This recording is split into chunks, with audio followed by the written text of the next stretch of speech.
Hello, my name is Simon Double and welcome to Inside the Rails, a monthly podcast for horse racing enthusiasts everywhere. And as ever, I'm joined by my co-host, Phil Boyle from ITV Racing.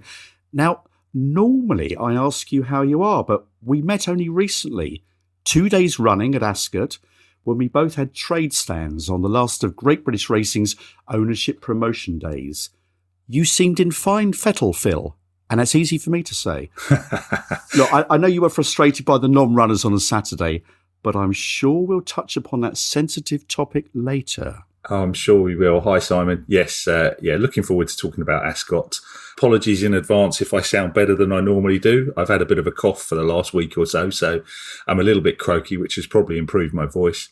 It was great to hang out with you in person for a couple of days, though. And maybe even one or two people that are listening to this are doing so because they heard us interviewed about the podcast at Ascot. Indeed. Now, look, it was good to catch up with Frankie Foster, who hosted various talks throughout the 2 days. And we had plenty of airtime with him to talk about syndication in general and indeed Inside the Rails in particular. A bit like poacher turned gamekeeper, Frankie's agreed to be our first guest of 2023, which is great news. But in the meantime, our last guest of 2022 is Francesca Cumani, who in the summer became a mum for the second time, but despite a very busy life, she's kindly agreed to join us later. Yes, Francesca should be a great guest. As the daughter of one of the big names in training when I was growing up, and also obviously now a key part of the ITV Racing broadcast team, she should be really interesting to talk to. But before we get on to our guest, there's plenty for the two of us to get stuck into, I think. So let's start with your Solario racing horses. You sold 2 of them last month, but I think I know the guy that bought one of them back. So Twilight Bay will come to her first. She, unfortunately, has really fallen out of love with the game. If indeed she was ever really in love with it, to be honest, Phil. Look, she enjoyed her work on the gallops, but she never really translated that onto the track. Anyway, she was sold for 1,000 guineas. Not a huge amount, I know, but I'm just pleased she had a buyer because otherwise I would have had to have found her a home. There's obviously a moral obligation on all of us in racing to find homes for horses if they don't go on to another trainer, but it can be a time-consuming process, so I'm glad that she had a buyer. As for Dancing in the Woods, delighted to buy him back for just 8,000 guineas. That's £8,400 in new money. Some of you younger listeners probably don't remember what a guinea is. Anyway, it's £1.05. There you go. So Dancing in the Woods, his contract too had ended, and one of the owners, for personal reasons, decided that he wanted out. So we thought the fairest way was to see what he fetched at auction. I have to say, Phil, I thought 8,000 guineas was a bargain, given that he'd only just won his only start to date on the all-weather to go with his 3 previous turf wins. Yeah, indeed. I think that's better. Having bought him back, he nearly recorded another win for you later in the month, didn't he? Yes, he ran a fine race at Southall, but he had blinkers on, which I think have helped him. But the downside of the blinkers is that he just didn't see the eventual winner fly past on the outside. Anyway, Woody ran on and actually passed the line. He was actually back in front. But the results certainly vindicated the decision to buy him back. For anybody who wanted a share in a very versatile 6-7 furlong horse, there's a quarter share available. I don't often give plugs, but there's one. Tell me about Far Too Beautiful's debut over hurdles. Yes, she ran at Chepstow. She was beaten quite a long way, but she definitely got tired in the home straight, which was where she lost all the ground to the winner. The great thing for us was that she jumped really well. Harry Reid rode her for us, and he was really positive about her afterwards. She's going to need a couple more runs to get a handicap mark, and we'll probably drop her back in distance a bit next time. But she certainly showed us enough for us to think that there's a future for her over hurdles. And as a result of that, we've agreed to renew her lease. So she will now be with us for the whole of 2023. Well, that's good to hear, Phil. I know you're itching to talk about the November jumps action, but let's just tie up the end of the turf flat season with the Melbourne Cup and the Breeders' Cup, 2 big international events in November. Yes, I have to say that although I saw that Gold Trip had won the Melbourne Cup, I think I only did so because I went to actually check the result. I realised the race was on and hadn't seen much about it. I think I'm right in saying that Australia has got some quite stringent processes that overseas runners have to pass. before they can race. And European runners are getting faced with the possibility of travelling all the way out there only to be ruled out of the race by a minor issue that's never really caused the horse any problems when racing in the Northern Hemisphere. I don't know, but that may have meant that British, Irish and French trainers have been very wary of entering the race, and in turn that's impacted on the media coverage perhaps. So, yeah, I don't know. What do you think? Well, you're absolutely right. The Melbourne Cup sort of crept up on us and then it was gone. There's no doubt, Phil, there were less foreign runners this year. What did strike me was the huge prize money on offer. I know it's the world's richest 2-mile handicap, but if you look at the horse who finished 12th, Hu Yamal, he picked up £86,000 for coming 12th, which is amazing. Now, in other international news, Alpinista, the 5-year-old mare who won an emotional Arc de Triomphe in Paris a couple of months back, has been retired to the paddocks. Probably no great surprise at the age of 5. As for the Breeders' Cup, Charlie Appleby and Aidan O'Brien both had Breeders' Cup trebles across the 2 days. And in fact, one of Aidan's winners, Tuesday, has also been retired to the paddocks, hot off the press that. Remarkably, Phil, she won the Oaks this year on her real 3rd birthday on June the 3rd. So listeners may or may not know that racehorses in the Northern Hemisphere have an official birthday on January the 1st. But Tuesday's real birthday was June the 3rd. So that was an incredible feat to win that classic on her 3rd birthday.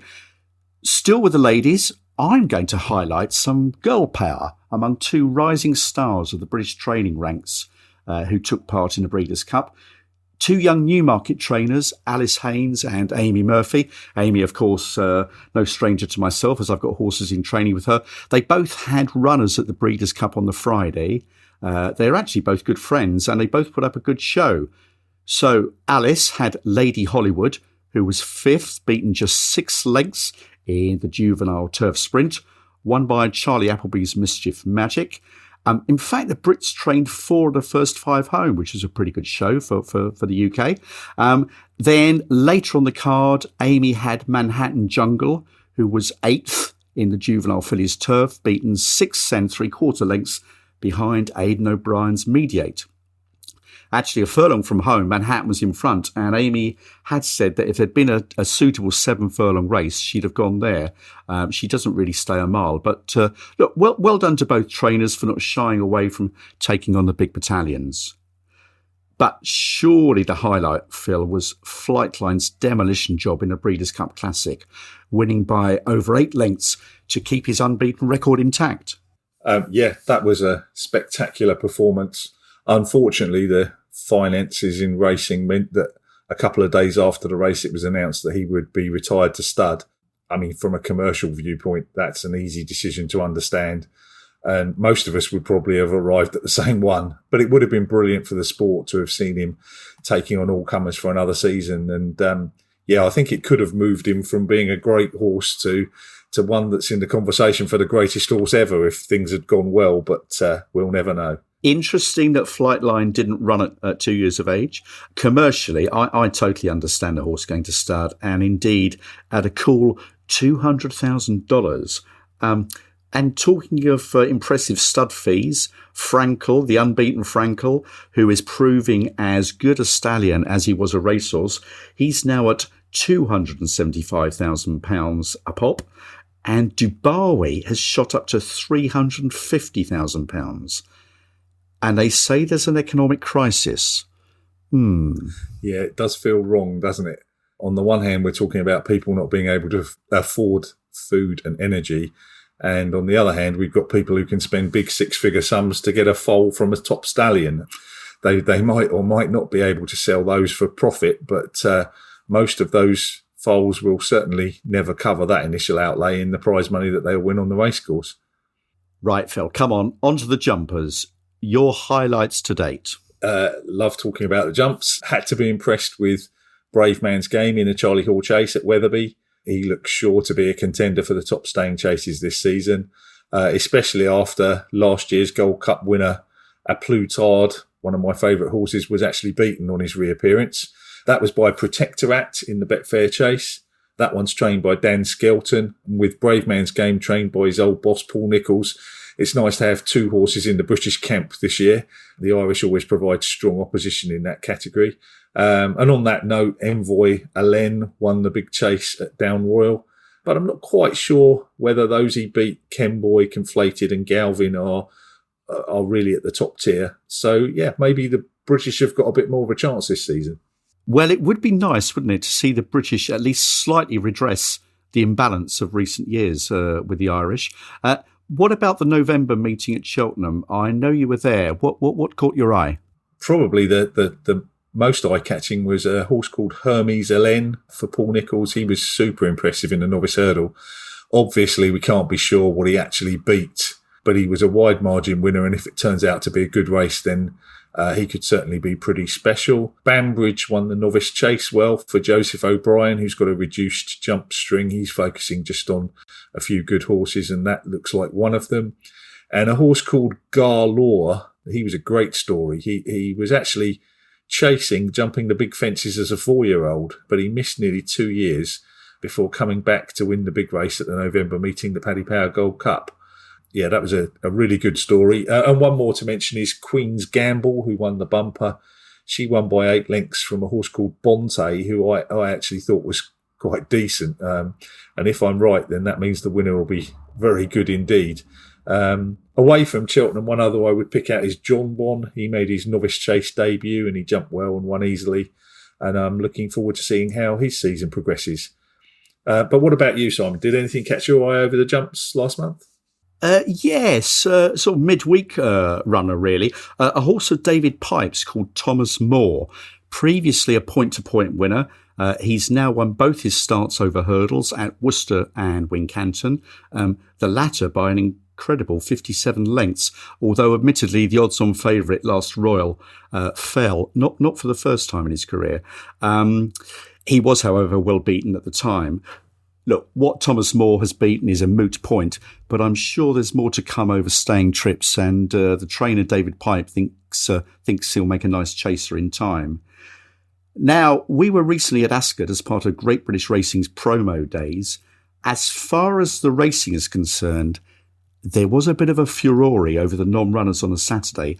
In fact, a third of those due to run, 15 of the 45, were non-runners, leading to a lot of disquiet and disgruntlement. Your thoughts, Mr. B? Yeah, indeed. I think the non-runners were a big disappointment, but we all care about horse welfare. And if the trainers think that running their horses could be damaging on the long-term welfare of that individual horse or detrimental to the rest of their season, then I think we have to respect that. But I do have a couple of concerns that arose from the weekend. And the first one is something that I've mentioned before, and that is the actual ground description. The last race on Saturday still took place on ground that the Ascot Clerk of the Course officially recorded as good to soft in places. You can only conclude from the trainers withdrawing their runners, citing the ground was too fast, that they think this description was not accurate. So, yeah, my question is why wasn't it changed? We both know there was a lot of frustration from racegoers on Saturday as the withdrawals came through.